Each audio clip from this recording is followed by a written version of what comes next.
Fíjate que si uno piensa en cómo solemos visualizar el acto de ir a dormir, casi siempre se percibe como si fuera, no sé, un interruptor de luz. Totalmente binario. Exacto, un mecanismo binario y automático. O sea, una persona está despierta, se acuesta, cierra los ojos y ¡pum! De repente la conciencia se apaga. Como que existe esta expectativa cultural de que el descanso debería ser un proceso inmediato y sin fricciones. Claro, el cerebro, bajo esa visión tan simplista, pues debería comportarse como, digamos, la pantalla de una computadora portátil, cuando simplemente le cerramos la tapa, se corta la energía y todo queda en reposo absoluto al instante. Sí, pero la realidad biológica y psicológica es muy, muy distinta. Cuando el estrés de todo el día persigue a alguien hasta la cama, el sueño deja de ser un interruptor y se convierte más bien en un intento de aterrizar un avión comercial gigante en medio de una tormenta eléctrica. ¡Wow! Esa es una gran imagen. Y muy cierta. Es que requiere protocolos sumamente específicos, secuencias de aproximación muy claras, y si se omite un solo paso, pues la aeronave simplemente no va a tocar tierra. Y para quienes nos escuchan, hoy tenemos un documento inusual para explorar a fondo este fenómeno. Así es. Vamos a hacer una inmersión profunda, analizando la transcripción de un audio de YouTube del canal que se llama Meditación 3.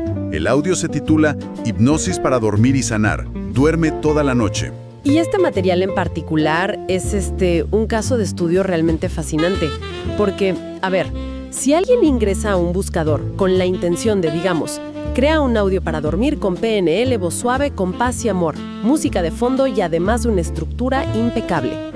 Este guión es el arquetipo perfecto de todo eso. Ajá. No se trata simplemente de una voz diciendo palabras al azar para que la gente se relaje.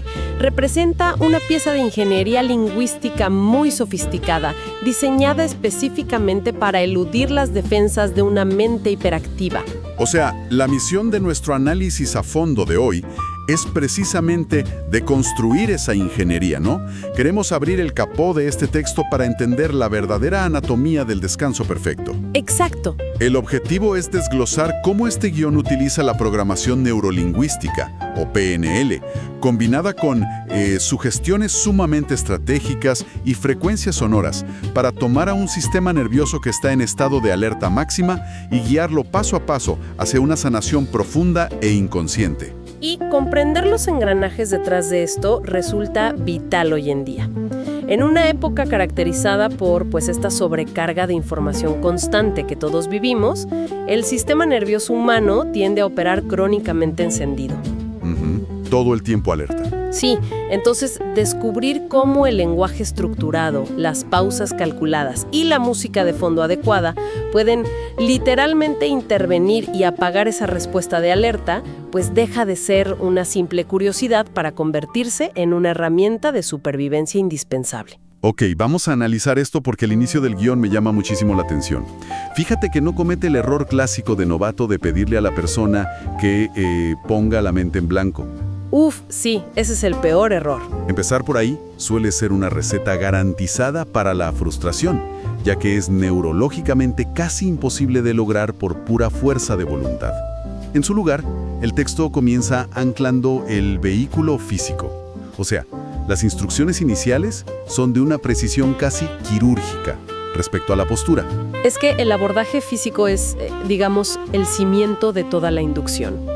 El texto sugiere adoptar una postura preferiblemente boca arriba, pero fíjate, va mucho más allá de esa simple indicación. Sí, da detalles muy específicos.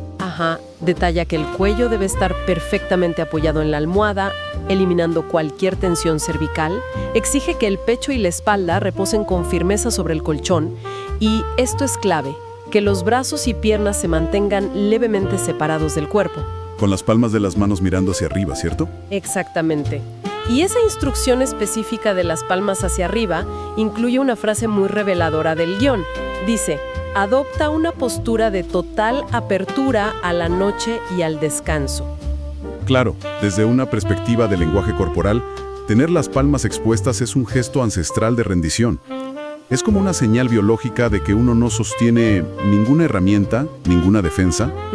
Y una vez que el cuerpo físico está configurado en esa apertura, donde la defensa es nula, el guión introduce lo que podríamos llamar la regla de 3 del vaciado. Utiliza 3 respiraciones profundas, pero les asigna funciones completamente distintas a cada una. Y lo fascinante aquí, como analista de este texto, es cómo segmenta y dosifica el proceso de liberación. Porque exigirle a una mente que está saturada de cortisol que suelte todo de golpe, pues genera un efecto de rebote tremendo. El cerebro se abruma ante la magnitud de la tarea, me imagino. Totalmente. Por lo tanto, la primera respiración profunda, que implica inhalar por la nariz y exhalar lentamente por la boca, se restringe de manera exclusiva a purgar la tensión física. El enfoque está únicamente en el estrés muscular, o sea, en la pesadez de los huesos y en el cansancio táctil del cuerpo. Es decir, se atiende primero la carne y el hueso. Luego, la segunda respiración utiliza la misma mecánica respiratoria, pero la instrucción cambia de objetivo. Pide exhalar toda la tensión emocional, toda la intensidad emocional acumulada del día. Sí, ahí ya no estamos hablando del dolor en las lumbares. Ajá, sino de la frustración por un conflicto laboral o la ansiedad por una noticia reciente. Y finalmente, la tercera y última exhalación se dedica a expulsar toda actividad mental, englobando pensamientos, listas de pendientes y, proyecciones del futuro. Esta progresión de 3 pasos ilustra un diseño psicológico muy astuto. Al avanzar desde el dominio físico, pasando por el emocional, hasta llegar finalmente al mental, el guión transita de lo más denso y perceptible a lo más abstracto e inasible.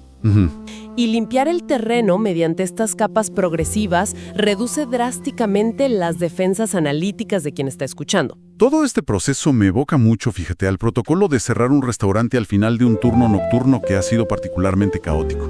O sea, no es posible simplemente ir, bajar el interruptor principal de la luz y abandonar el edificio así como así. A ver, me gusta eso. ¿Cómo se relacionarían los pasos de ese protocolo del restaurante con las 3 respiraciones? Bueno, el primer paso en el restaurante siempre es lo físico, lo material. O sea, los meseros tienen que recoger los platos sucios, limpiar las mesas y barrer el suelo. Esa sería nuestra primera respiración, la que está enfocada netamente en el cuerpo físico. Claro. Y luego vendría el ambiente del lugar, supongo. Justamente. El segundo paso es apagar la música ambiental, atenuar las luces decorativas y, recoger los manteles. Ahí se cambia por completo la atmósfera y la energía del espacio. Y eso representa la segunda exhalación, la limpieza emocional y de toda esa intensidad acumulada. Ya veo.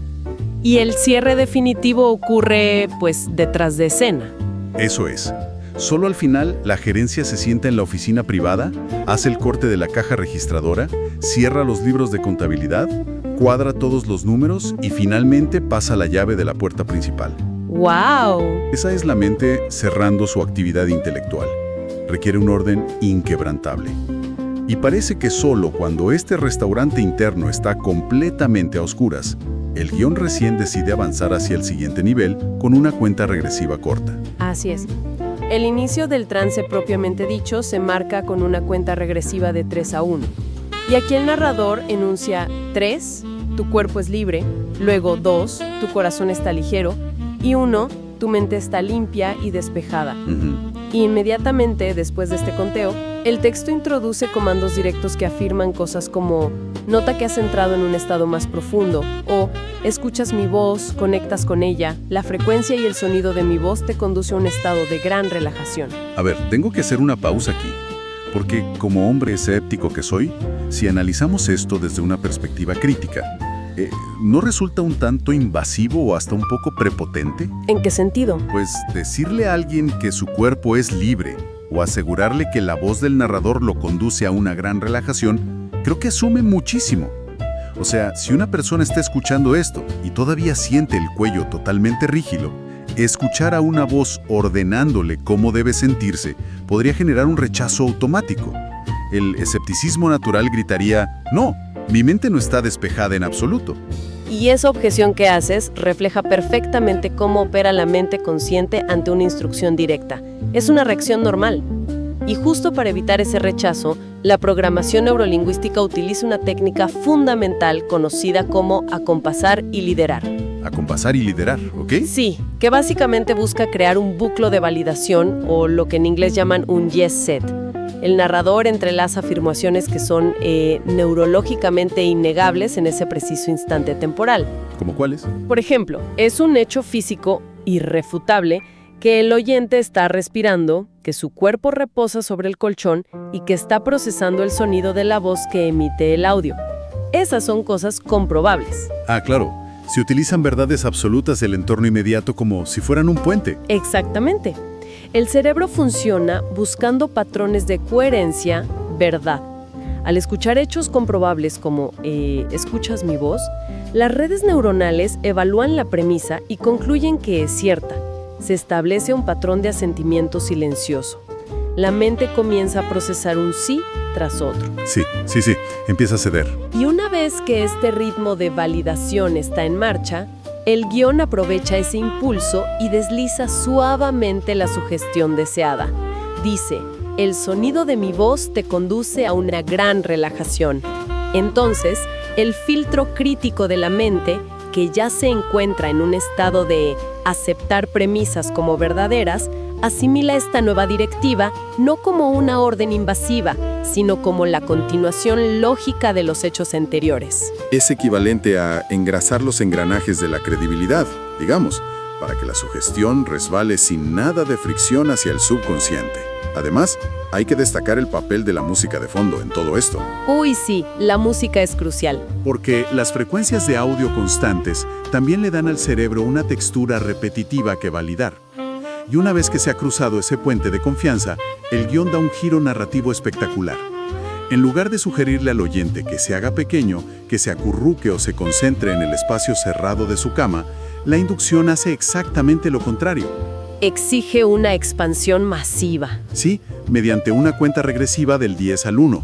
Y fíjate que este escaneo corporal inverso es una herramienta potentísima. Inicia en la base asignando el número 10 a los pies y asciende metódicamente.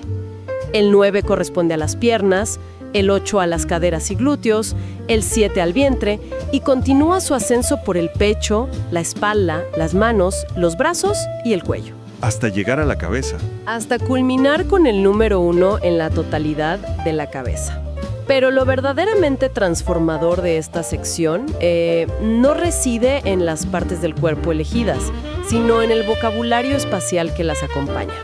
Es verdad, porque las descripciones que utiliza parecen sacadas de una epopeya cósmica.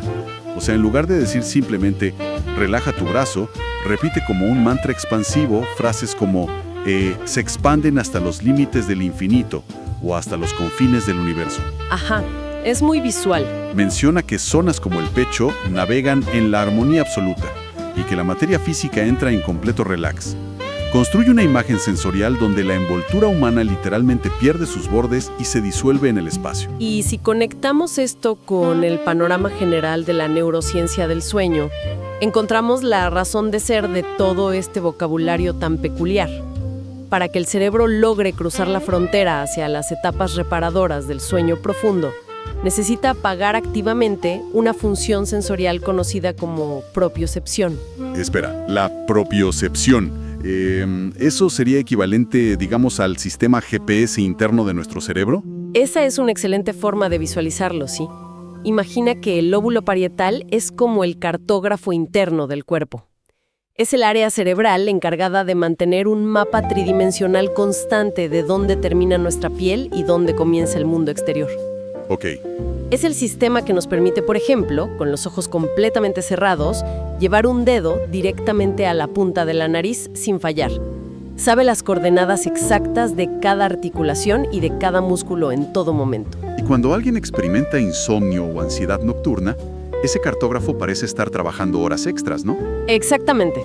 Notamos con una claridad desesperante la textura molesta de una costura del pijama, o el peso de la manta sobre las rodillas, o la temperatura exacta de la almohada que está un poco caliente. Los límites físicos se perciben como una prisión hipervigilada. Y ahí es donde el guión ataca esa hipervigilancia desde un ángulo lateral. Al sugerir imaginativamente que una pierna o una mano se extiende hasta los límites del universo, se le presenta al lóbulo parietal un rompecabezas espacial que es imposible de resolver. Claro, el cerebro no puede mapear el infinito. Tal cual. Ante la repetición constante de esta idea de expansión infinita, impulsada por una voz suave y calmada, pues el cartógrafo interno básicamente se rinde, deja de procesar la información táctil que proviene del roce con el colchón. Me lo imagino visualmente como, dejar caer una sola gota de tinta azul oscura en un vaso de agua completamente quieta. En el primer segundo, la gota de tinta tiene una arquitectura muy definida. Posee un borde claro que separa lo que es tinta de lo que es agua. Tiene una frontera física muy delimitada. Exactamente. Pero a medida que pasan los minutos, esa frontera empieza a perder su integridad. Los bordes de la tinta desarrollan filamentos que se expanden hacia afuera, difuminándose en cámara lenta en el agua. Y llega un momento crítico donde la expansión es tan amplia que resulta imposible determinar dónde termina la gota original y dónde empieza el agua del vaso. ¡Wow! Sí. El individuo pierde su envase físico original para fusionarse con todo el medio que lo rodea. Y la disolución de esos límites físicos genera una alteración que es medible en las frecuencias cerebrales. La actividad eléctrica neuronal comienza a desacelerarse drásticamente en este punto. Pasamos de las ondas beta, que son las que dominan nuestro estado de vigilia y de análisis lógico rápido, hacia las ondas alfa, que indican relajación. Y eventualmente, esta pérdida de la noción del cuerpo empuja al cerebro a producir ondas teta, y en estados aún más profundos, ondas delta. Para ilustrarlo de manera sencilla, es como si un motor que ha estado revolucionando en quinta marcha a lo largo del día fuera obligado suavemente a reducir a segunda marcha. Y finalmente a primera. Permitiendo que todo el vehículo se deslice casi sin esfuerzo. Básicamente se desactiva el chasis físico para liberar la maquinaria interna.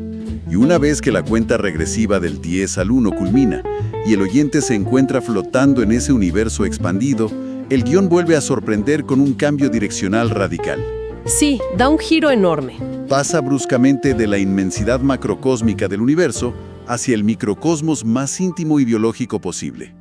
Inicia una nueva cuenta regresiva, esta vez del 5 al 1, que está destinada a los sistemas internos del cuerpo. Y este movimiento arquitectónico refleja el componente de sanación del que hablábamos al principio, el que está prometido en el título.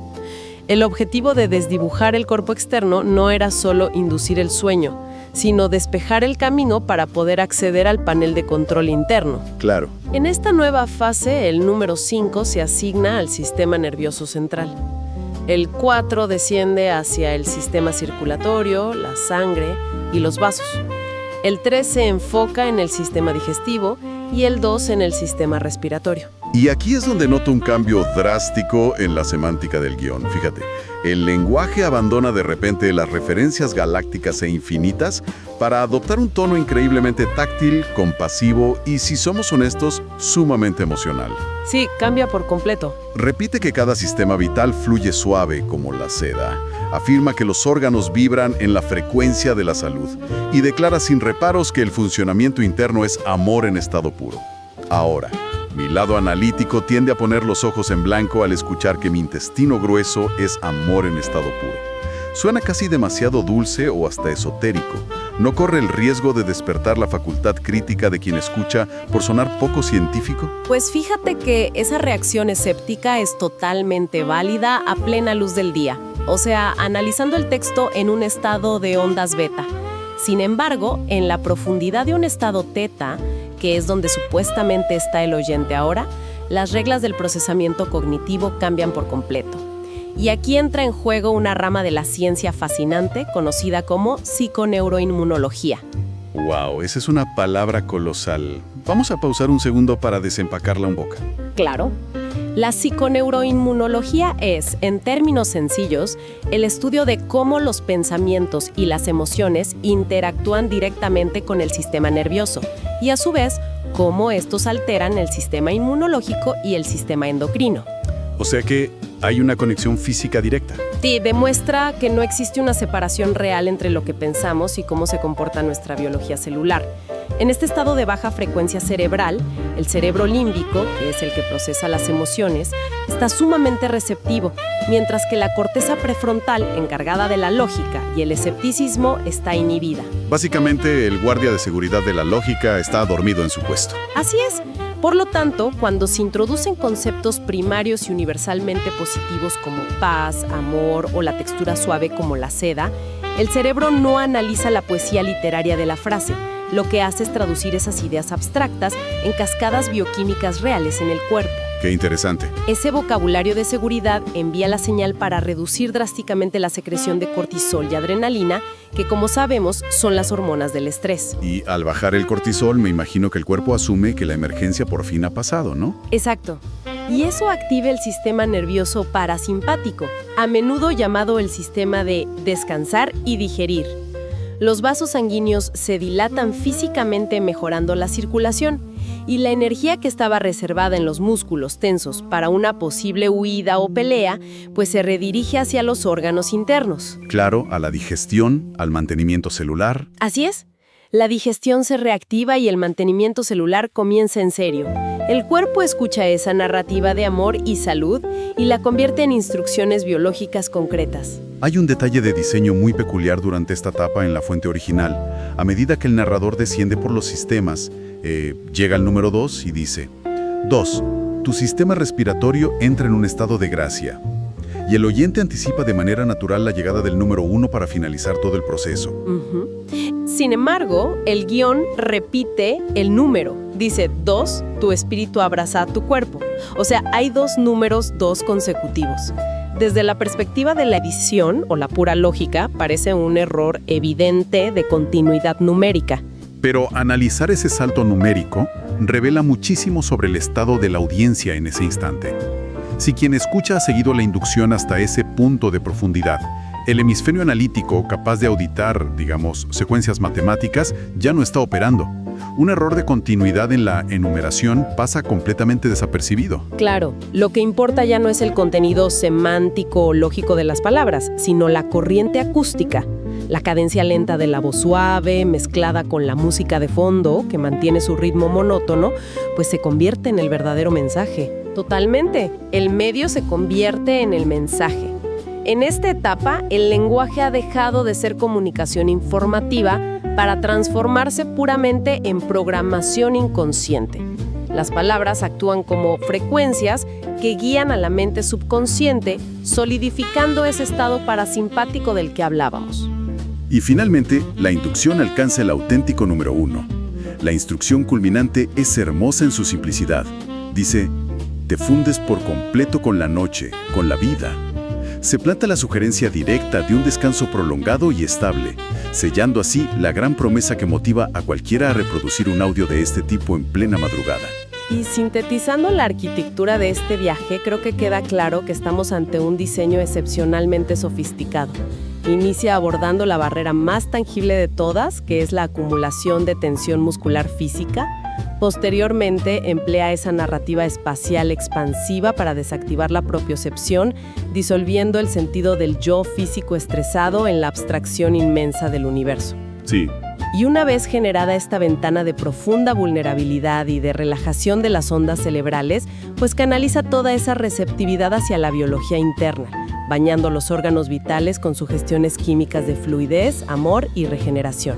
De verdad que explorar la mecánica oculta de este tipo de textos nos deja una lección contundente sobre la higiene de nuestra propia mente. Nos vuelve inmensamente conscientes del impacto fisiológico que tienen las narrativas que dejamos entrar a nuestra cabeza, sobre todo cuando nuestras defensas están tan bajas al final de una jornada agotadora. Sí, es muy revelador. Las últimas palabras que procesamos antes del sueño no simplemente rebotan en el tímpano, ¿verdad? Actúan como los planos arquitectónicos sobre los cuales se construirá toda la calidad de nuestra recuperación celular durante la noche. La reflexión sobre la higiene mental es ineludible en este caso. Queda en evidencia que si una secuencia estructurada de palabras pacíficas tiene la capacidad de dilatar los vasos sanguíneos, ralentizar el ritmo cardíaco y facilitar la digestión, pues el escenario opuesto también es 100% cierto. Totalmente. El hábito moderno de revisar correos electrónicos problemáticos, leer titulares alarmantes de noticias o rumiar sobre los conflictos laborales justo en la frontera del sueño envía instrucciones bioquímicas diametralmente opuestas, saturando el cuerpo de cortisol en el momento preciso en que debería estar reparándose. Es que la elección fundamental radica en decidir si proporcionamos a nuestro cerebro imágenes de regeneración suave como la seda o si lo forzamos a procesar la ansiedad de la bolsa de valores mientras intentamos dormir. La biología responde a la historia que le contamos en la oscuridad. Así es. Y bueno, para cerrar nuestra exploración profunda de hoy, me gustaría dejar una última consideración flotando para quienes nos escuchan. Hemos diseccionado cómo esta ingeniería lingüística opera maravillas para inducir el sueño en el silencio de la noche. Pero pensemos en el potencial más amplio de esto. Si una estructura de lenguaje intencional, paciente y expansivo, tiene el poder neurológico de trasladar nuestro cuerpo desde un estado de alerta máxima hasta los confines del universo para poder sanar, ¿qué transformaciones observaríamos si decidiéramos emplear ese mismo nivel de lenguaje intencional, compasivo y rítmico para dialogar con nosotros mismos durante las horas más caóticas y estresantes de nuestro día?